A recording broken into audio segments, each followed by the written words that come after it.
पाकिस्तान तहरीक इंसाफ के MNA मलिक नवाब शेर वसीर ने जड़ावाला की सहाफ़ी बरादरी के लिए खसूसी इफ्तार डिनर का एहतमाम किया। इसी हवाले से तफसीलात जानते हैं टेलीफोन लाइन पर मौजूद नुमाइंदा आबिद हुसैन से। जी आबिद, तफसीलात से आगाह कीजिएगा। जी बिल्कुल, आज पाकिस्तान तहरीक इंसाफ के MNA मलिक नवाब शेर वसीर ने जड़ावाला के सहाफ़ी बरादरी का खसूसी इफ्तार डिनर का एहतमाम किया, जिसमें मुकामी सहाफ़ियों ने सदर प्रेस क्लब मलिक इरफान खलील की क़यादत में भरपूर शिरकत की।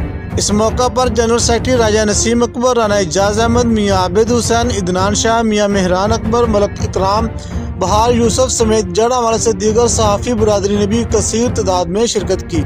इस मौका पर उन्होंने मजीद कहा कि वज़ीर आज़म इमरान खान की क़यादत में मुल्क तरक्की की राह में गामज़न है। जड़ावाला को जल्द ज़िला बनाया जाएगा और हमने जड़ावाला में रिकॉर्ड तरक्याती काम करवा के अमली सियासत की है।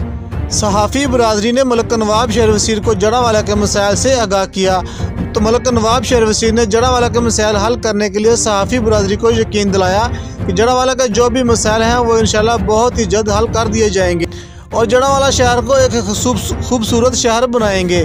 कैमरामैन टीम के साथ आबिद हुसैन, फास्ट 92 न्यूज़, जड़ावाला।